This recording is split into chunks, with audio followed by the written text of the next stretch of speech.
ربا یعنی سودی لین دین کا بیان۔ اسلام کے جو احسانات ساری دنیا پر اور بہت روشن و نمایاں حیثیت سے ہیں، ان میں سے ایک حرمت رباوا یعنی سودی لین دین کی حرمت اور ہر نوع کے سودی کاروبار و معاملات کو حرام قرار دینا بھی ہے۔ رباوا کے مفاسد اور اس کی تباہ کاریاں ہولناکیاں سب پر روشن ہیں، اور اسی لیے حالیہ زمانہ نے قرض داروں کی سہولت کے لیے بینک قائم کر رکھے ہیں، لیکن ان بینکوں کے قیام کا نتیجہ بھی ظاہر ہے کہ سینکڑوں املاک ضرورت مندوں اور غریب لوگوں کے قبضے سے نکل کر بینک کے پاس چلی گئی ہیں، اور خاص لوگوں کے سوا عوام میں افلاس و تنگ دستی ترقی کر گئی ہے، اور جو بظاہر خوشحال شاداں و فرحاں نظر آتے ہیں، وہ بھی اپنے بد انجام اور افکار میں رات دن گلتاں و پیچاں رہتے ہیں، اور سکون و اطمینان قلب انہیں کسی کروٹ نصیب نہیں ہوتی۔ قرض کا بلا سود کے ملنا محال ہو گیا ہے، اور انہی مشکلات کی وجہ سے زمانہ جاہلیت کے سفیہوں کی طرح آج کل کے روشن خیالوں نے سود کے جواز کی صورت نکالنے میں بڑی بڑی موشگافیاں کی ہیں، بلکہ یہ ان کے شب و روز کا مشغلہ بن گئی ہیں۔ ایک بڑی دلیل ان کے اپنے سرمایہ دلائل میں یہ ہے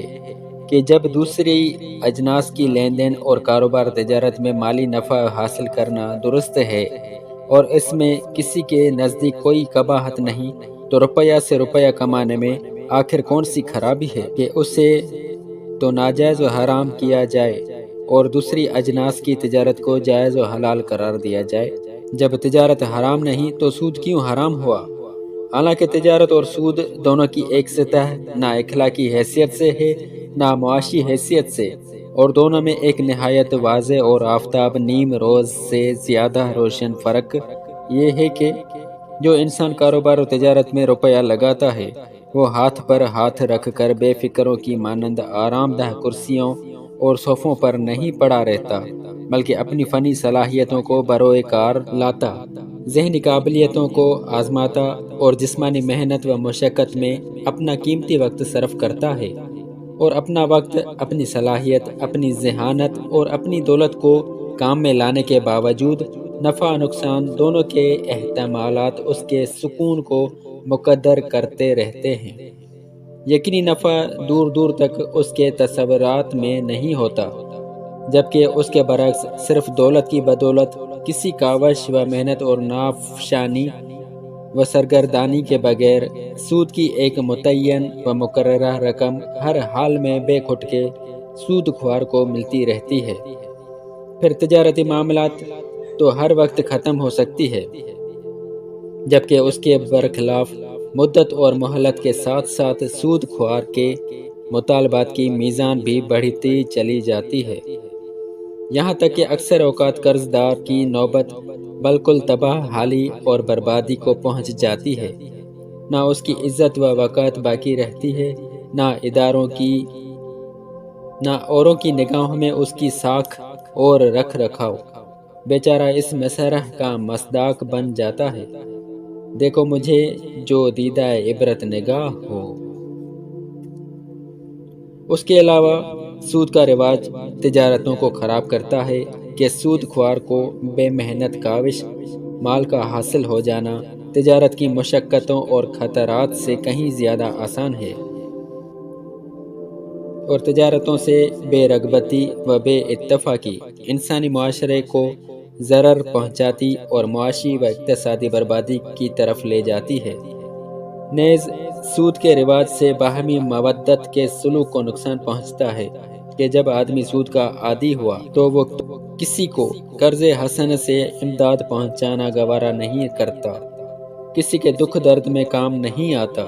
بلکہ یہ کہنا بے محل نہ ہوگا کہ سود خور کی طبیعت میں درندوں سے زیادہ بے رحمی پیدا ہو جاتی ہے، اور وہ عموماً اپنے مدیوں کی تباہی و بربادی کا خواہش مند رہتا ہے۔ سود کی یہ تباہ کاریاں اور ہولناک بند انجامیاں ایسی نہیں کہ جب تک قرآن کریم نہ سکھائے، یہ دل و دماغ میں جاگزی نہ ہو، اور ان کے مفاسد و نقصانات کا اندازہ نہ ہو۔ اسی لیے قرآن کریم نے ان تمام فتنہ سامانیوں سے صرف نظر فرما کر یہ ارشاد فرمایا کہ جب اس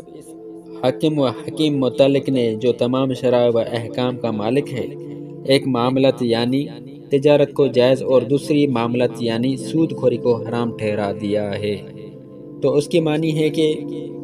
جائز و حلال کے اندر بے شمار منافع و مصالح اور حرام و ناجائز بے شمار مفاسد و نقصانات ہیں، اور بالفرض کسی کی سمجھ میں یہ مصالح و مفاسد نہ بھی آئیں، جب بھی حاکم متعلق کا حکم واجب عمل تو بہرحال ہے۔ الغرض قطعی اور کلی صورتوں میں سود خوری کو دنیا کے ضابطوں اور شریعتوں میں حرام صرف اسلام ہی نے قرار دیا۔ سود خوار کے دل میں شقاوت و سنگ دلی، حرص مال اور بلا مشقت مال ہاتھ آ جانے سے نفس میں دنات و کمینہ پن، ہوس، زر پرستی کا پیدا ہو جانا، ساہوکاروں کا بخل اور باہمی حسد و رقابت کے باعث ایک دوسرے کی اہانت و توہین اور قرض دار بیچارہ کی بے حرمتی و تذلیل، یہ وہ واقعات و مشاہدات ہیں کہ کسی انسانی دماغ میں ان تمام امور کو جاننے پہچاننے کے باوجود اس کی قطعی بندش کا کوئی خیال جاگزین نہ ہوا۔ انسانیت تڑپتی رہی، ضرورت مند مچلتے رہے۔ یہ فخر قیامت تک صرف اسلام اور رسول انعام علیہ الصلاۃ والسلام کو حاصل بلکہ ان کے ساتھ مخصوص ہے کہ اس انسانیت کش رسم کو حرام قطعی اور ننگ انسانیت قرار دیا، اور احل اللہ البیع وحرم الربا کا نعرہ بلند کیا، اور عذاب آخرت کا نقشہ ان الفاظ میں کھینچا کہ آخرت میں اپنی قبروں سے اٹھنے پر یہ سود خوار سیدھے کھڑے تک نہ ہو سکیں گے، کھڑے ہوں گے بھی تو دیوانوں آصف زدوں کی طرح گرتے پڑتے لڑکھڑاتے ہوئے کہ سود سے ان کا پیٹ بہت بھاری اور بوجھل ہو جائے گا، اور وہ اس کے بوجھ سے گر پڑیں گے، اور اس کا ایک ہلکا سا رنگ بھی دنیا میں نظر آتا ہے، اور واقعی ایسا معلوم ہوتا ہے کہ اس سود خوار سے کوئی جن یا بھوت چمٹ گیا ہے۔ بھی ہمارے چینل کو سبسکرائب کریں اور روزانہ نئی اپڈیٹس کے لیے بیل آئیکن پر کلک کریں۔